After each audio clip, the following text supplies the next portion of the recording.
Hello and welcome to Commodity Champions. I'm Manisha Gupta. With election verdict out, BJP-led NDA is busy chalking out their future course of action and, most importantly, the allocation of ministries. After BJP-led NDA witnessed a major drop in rural India from 229 seats to 29 in 184 seats in 2024, the talk on rural distress is back on table.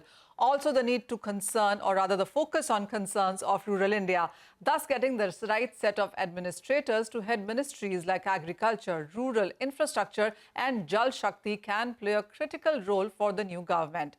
Other than inflation, fixing slowdown in consumption and consumer sentiment in rural and unemployment will be some of the things to watch out.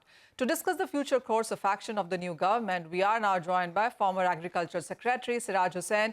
Also joining us on the show is Agri-Expert Devinder Sharma and Shree Renuka Sugar's Atul Chaturvedi. Gentlemen, hi, thank you so much for joining us. It has been quite a hectic last 1 week as we've been looking at numbers and, of course, analyzing it. But now is the time that the ministries are going to be allocated soon. And agri has been one sector which clearly has seen more of a pain here. The rural expectations were on the higher side and we haven't really seen that gone through.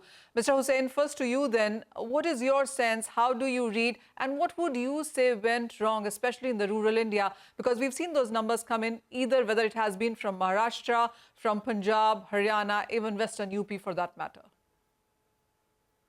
Thank you, Manisha. You see, elections are too complicated to attribute a single factor to the victory or defeat of a political party, especially a political party which has complete domination over the narrative, complete domination over media, especially electronic media, etc., etc. So we cannot say that it is because of rural distress alone that farmers in Western UP or in Maharashtra have voted against BJP, because the farmers of Madhya Pradesh seem to be fully satisfied with BJP. And the farmers of Odisha also seem to be satisfied. So that is one point. The second point is that, as I wrote in my piece in Mint yesterday, I think the farmers, the rural people, the poorer classes of India, the artisans, the working classes feel quite awkward when they hear that we have become fifth largest economy and our GDP is so high and so on, because it is not reflected in their life. And therefore, keeping these factors in mind, I think going forward, the government will have to come up with policies to help out these people, not only get better of the distress which has been caused by various factors, but also to give them some assistance to cope up with the food inflation and with other expenditure on health, etc., which has been rising. Well, absolutely. I will come to the fact or to the point and discussion on what really needs to be done from here, what can be expected from the government as well, because more and more people, and especially rural India, has been very vocal in the last couple of days and speaking their mind out on this one. Mr. Sharma, this one is to you as well. First of all, trying to understand on what, according to you, really went wrong when it comes to rural India. Well, I think the verdict, as far as the rural India is concerned, is on livelihood issues. And people, whether they are farmers or whether they are, farm workers or other wage earners, they have had a terrific time in the sense that while the income of every community or every section was increasing or growing up, and we were becoming or heading towards a third largest economy. And whereas the poor people realized that their income had remained stagnant or on the decline. Even official data tells us that for the last 10 years, the wages have declined in the rural areas or remain almost stagnant. I think it's quite a clear call. And somehow we tend to ignore all the issues of rural India, thinking that the kind of polarization that has taken place in this country will take care of the rural distress or the voting pattern in those areas where rural distress is at the peak. And that did not happen this time. And that, I think, is a clear-cut message that if the government, even now, the NDA government, the coalition government that has come into power, doesn't look at the farming issues, I think they should be willing to sit in the opposition in 2029. That message is very loud and clear. According to what you have been flashing on the screen, it is quite clear that the rural constituencies have increasingly voted for a change, and I think that is quite evident. It clearly is. Yes, there are concerns there. And NDA 3.0 is something that the street will be watching very closely on in sense of what really can be expected from this one. But as I said, before we get on to this, I would also need your views, Mr. Atul Chaturvedi, on what you think went really wrong with the kind of voting decline, like numbers decline that we saw from rural India. Well, yes, there has been some farmer distress that we've seen, rural distress in that sense as well. And, you know, whether it has been the farmers of Punjab or Haryana or Western UP where we've seen numbers really decline, or Maharashtra where onion was a major factor here. What do you think went really, really wrong right now? Oh, I'm so sorry I was not able to connect. And so I have to go through with the telephonic this one. But I've not heard what the other panelists said, but the fact remains that rural India was definitely aggrieved. And in fact, what I was reading in the newspapers last couple of days is that almost 38 to 40 constituencies actually voted against the ruling party, essentially because of the rural distress. And what we've seen is that the bias in the last 6-8 months has been terribly in favor of the urban population and at the cost of the rural India. Every day you would be listening that onion export banned, rice export banned, rice bran extraction banned, and this banned and that banned, and imports of edible oils at practically zero duty, affecting the mustard farmers. All these things put together was bound to send the wrong message to the farmers. And probably that's one of the reasons why I think Rajasthan, Punjab, Western UP, the farmers there possibly have given a message that you can't take us for granted. We did. So, Yes. Yes, absolutely. Yeah, yeah. Mr. Hussain, this one is to you then, you know, because second week of June is when we usually see the MSP come in as well. So MSP is another thing that the industry is waiting for. But as we've seen in the last couple of years, while the MSP hikes have continued, so have the cheaper imports into the country as well. And that is something that the farmers have not liked. Yes, actually, in case of edible oils, one reason why the mustard farmers this year in the initial part of the year did not receive the MSP were very cheap imports, and the Solvent Extraction of Extractors Association of India and other expert bodies have been requesting the government to increase the duty. You see, but I must say that the government has to do a very fine balancing act between managing food inflation and managing the income of the farmers. So I think this balance needs a very agile action by the government ministries, keeping in mind the trends in global prices and trends in domestic prices, so that both the interests are protected as far as possible. Now, it was a very amusing scenario that export of onion from Gujarat was allowed, while export of onion from Maharashtra was banned. So I think going forward, the government would have realized that centralization of policy making is not a good idea, and it is better to decentralize these powers to a group of ministers who can then meet more frequently, maybe every week, and take action on adjusting tariffs. And it is not only tariffs. There are several other things. I think Mr. Sharma will talk about that. Mr. Sharma, coming to you and taking over from what Mr. Hussain said, I also want to add to the fact that doubling farmers' income as a theme really did not materialize. We did not see those numbers coming in. And the second point really is that the farmers' debt levels in various states continued to increase. Do you think that was yet another reason? Well, I think that was the primary reason. And let's be very clear, if the farm incomes are at the bottom of the pyramid, what do you expect farmers to do? I mean, they have been protesting. They have, as we all know, they have the iconic farmers protest around New Delhi. Even now, they are sitting on a protest at the borders of Haryana, and the government is simply not concerned. This government is not simply concerned. So, you know, what more can you expect these farmers? So they exercised their vote and gave the verdict very clearly and loud and clear, I would say. I think let's be very clear. The OECD has come out with a report a few months back, and it has said that since the year 2000, before 2000, they were not doing the calculations to know how much is the kind of a support that farmers get in different countries, which is exactly in 54 countries or the 54 major economies. And the study tells us very clearly that Indian farmers are the only community across the world where farmers have been incurring losses year after year since the year 2000. Is anybody bothered? Did any discussion take place in parliament or in the media or anywhere else? So that's the kind of a contempt we have for the farming community. And they expressed, all the best thing they could do was to exercise their vote and show that we are pained. And I think that kind of a, realization must happen in this country, that farmers cannot continue to survive at the bottom of the pyramid.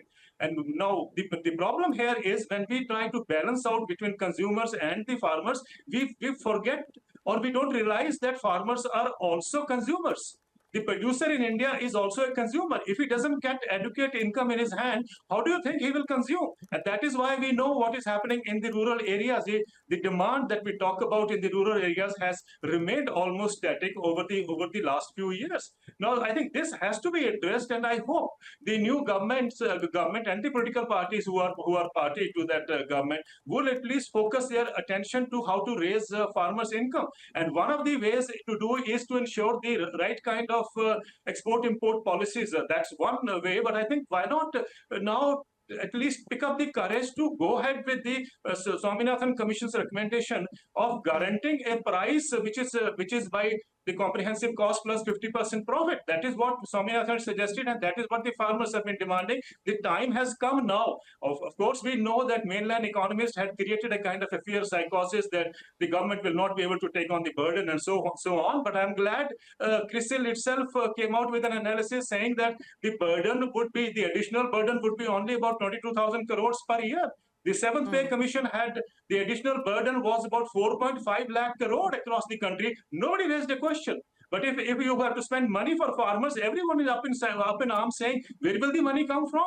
Of course, it will come from the same kitty from where the money for Seventh Pay Commission came.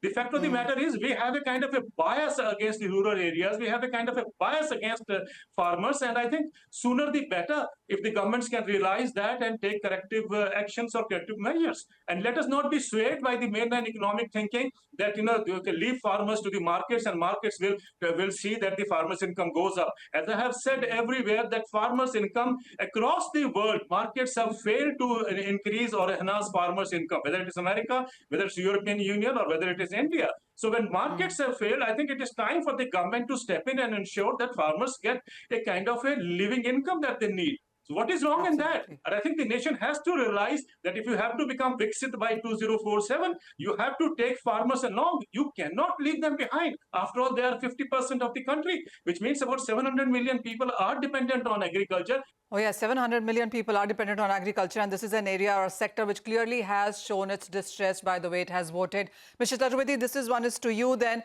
Poor yields, fluctuating commodity prices, not too much investment from corporates in sense of research are some of the other factors which we have seen being talked about yet again. How much do you think needs to be really done? I mean, we've seen Mr. Sharma give so many points out on what really has been going wrong, and we clearly can't be left at market forces.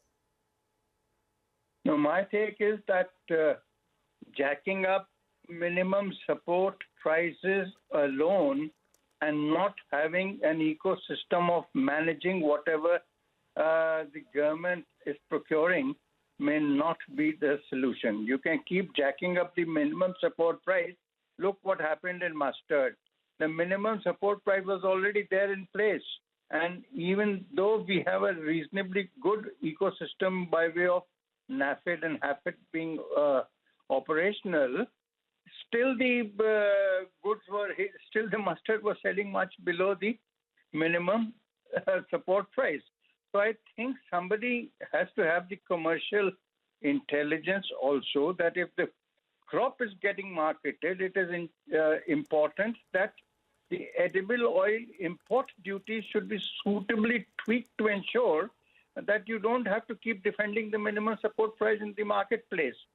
One is that. And secondly, I don't think we have an ecosystem for managing control of or buying all the pulses which are produced in this country. So we'll have to devise a system which ensures that the market forces ensure that the farmers get a reasonable price. And the other thing which I thought is important is that we have not done too much of an homework on productivity. Our problem in the rural areas essentially is the land holdings are getting smaller and smaller. So you can't do much about that, but you can certainly do something on the productivity front. Now, technological intervention we've been talking about for ages. Genetically modified seed, as far as mustard is concerned, or as far as soya is concerned, is still hanging around. And we are jolly well consuming edible oil, which is largely genetically modified. And we are also consuming cotton seed and whatever. And the milk, which probably is coming to us, is also genetically modified in an indirect manner because the cattle is being fed GM cotton. So all these things, I think, is important that we need to take a commercial view also to ensure, and all this flip-flop which is happening, onion export ban, rice ban extraction ban, rice ban, all these things send wrong signals. So I think it's important that, Yeah, maybe a long-term view on a sustainable policy perhaps would do the job. And I get your point there. I was talking to some people in cotton farmers, and they said for the longest time there has been no change in cotton seeds therein. They're obsolete. They're not changing as per the climate is changing, and the shortage of good seeds is something that perhaps could really impact cotton sowing this time around. So that's another thing that I seem to be hearing from the markets there. But gentlemen, do stay on with us. We'll stop for a very short commercial break right now. But when we come back, we do want to understand from all of you on what is this that this government will need to do. What is that top 5-point agenda, which really is a must-do at this point in time when it comes to rural India, after this very short break.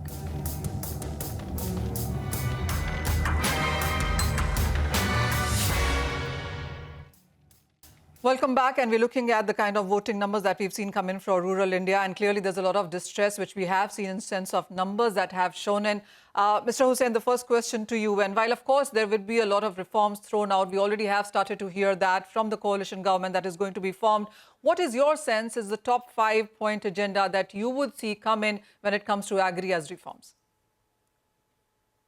I think the topmost agenda should be to create non-farm jobs, because 46% people are dependent on agriculture, and the income from agriculture is so low, just about 10,000 rupees, as the situation assessment survey has shown. In many states like Bihar, Jharkhand, etc., it is just about 6,000-7,000 rupees. Even in UP, it is only 8,000 rupees. So these people have to be adequately trained and provided job opportunities in other sectors. You see, it takes a lot of effort to create opportunities in labor-intensive centers. So far, we have seen that the emphasis has been on capital-intensive centers. So that gets a lot of eyeballs on TV, on business channels, etc. You know, Foxconn is making this, and certain such thing is being manufactured in Gujarat. So that is point number one. And secondly, I think, as we mentioned earlier, as far as possible, the government policies should protect the MSP. Now, in case of commodities which are imported, this can be done by adjusting the tariff. And in case of commodities in which we are surplus, rice, for example, this can be done by suitable application of measures like lifting of ban on export, etc. So we have seen that many of these decisions have harmed the farmers' interest. And thirdly, I foresee that the amount under PM Kisan may be increased, even though I would like that all the farmers across India, all the landholders should not get the same amount under PM Kisan. The farmers who are growing crops in non-irrigated areas should get a higher amount. Okay. Mr. Sharma, what would you add to this? There's a lot of roadmap that we can create and a lot of important points that perhaps the government should be looking at as well. But do you think the right allocation of funds, perhaps giving a roadmap with a timeline, is going to be equally important?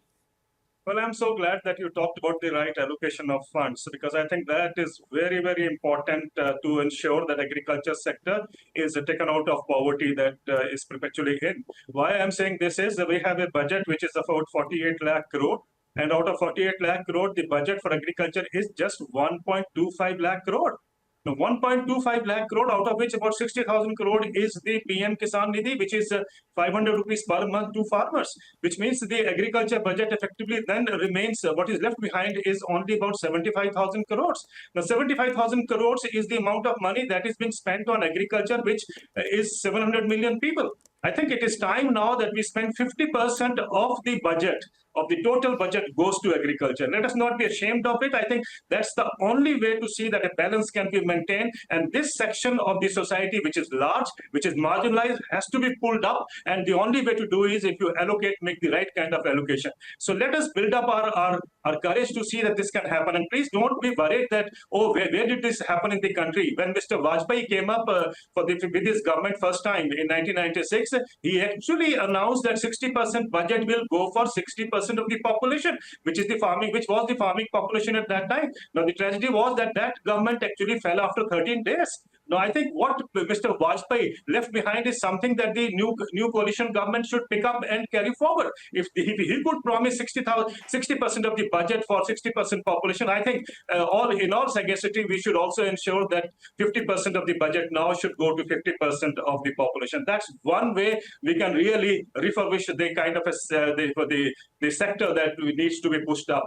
B, of course, is the farmer's income. I think the time has come. We must now go and fix up a kind of a guaranteed income for farmers. It does not mean that the government has to buy that. Let me make it very clear. What we are saying is that everyone should be buying above that price, whether it is organized retail, whether it is the government agencies, or whether it is the RTRs. Everyone has to buy above that price. And please don't be worried about market distortion. In America, the studies tell us that 50% of the profits that the companies are charging is because of greed, is because of the extrapolated profits that they have extracted. And nobody's talking about market distortion there. But when you raise the farmers' income in India, suddenly there is a hue and cry about market distortion. Let me make it very clear: the markets will always adjust. Don't worry to it. The fact of the matter is, this section of the society has to be now pulled up and brought to a level that they can be also, equally benefiting from the kind of reforms that are taking place in this country. So two things, yes. As I said, MSP, a guaranteed MSP for all crops across the regions is something that is required and should be done. And of course, allocating 50% budget to agriculture. Then, of course, there are issues like insurance, now climate insurance, climate-based insurance, and so on and so forth. More importantly, Manisha, I would say that the most important part is if you can have an ease of doing business, please tell me, why can't you have ease of doing farming? Ease of doing farming is very important, because 60 to 70% of the problems that farmers encounter is because of the governance issues. And if you ensure ease of farming, and I'm not saying ease of agribusiness, please be very clear. All I'm saying is ease of farming is very important. And once you do it, you at least remove the hurdles that farmers encounter every other day. So that is the kind of a roadmap that we should be focusing our attention on. That sounds like a brilliant roadmap. I only hope that it comes with the timelines as well and proper governance, as you said. Mr. Chaturvedi, the final answer from you, really. There's a lot of conversation that we hear from the industry that a lot of policies that the government makes, the industry is not consulted for it. As farmers, I can only imagine and believe that this is a sector which is never taken into consideration when we are making policies. So what is your sense and what is your top agenda that the government should be looking for when it comes in? No, I totally agree with what Siraj Bhai said. The number of people dependent on agriculture needs to be reduced. For our kind of agriculture, you don't need so many people engaged, which puts more pressure on which means we have to find alternate jobs for them. Secondly, productivity has still not been given the due importance. So it's important that wherever required, we should introduce GM, like in soya, in mustard, or whatever. So the farmer's income, it's something criminal. Almost 12 million hectares of land is being used for soya, and we are just producing only about 11 to 12 million tons of beans, whereas the world would actually be producing something like 40 million against that kind of land usage. So that's also important. Higher MSP for oilseed and pulses. This is also important because the nation is struggling to be self-sufficient in that. And last but not the least, is in policy making, urban bias should be toned down a bit, which would mean that the rural sector needs to be given the right kind of thrust which is required. And lastly, these knee-jerk reactions, like in case of sugar industry, one fine day Policies. you find that your ethanol production is banned. You can't produce ethanol from juice. So all that investment which has gone into that goes for a six, and the companies come to grief. So I think all these things, and lastly, it's also important that commercially also we need to ensure that the farmers are able to get the right kind of price, which means you will have to be commercially much sharper in your policy interventions. So that is something which we think would probably improve the situation as far as the farm sector is concerned. All right. Well, that, of course, are the top points on what the government should perhaps be taking notice of. Thank you, gentlemen, so much for joining us and telling us on what really perhaps went wrong and what is that the government should be looking at now in sense of roadmap, timelines and investments when it comes to agriculture as a sector. We believe the government perhaps would take notice of that. Thank you so much for joining us. But with that, that's all the time that we have on the show. Thank you for watching.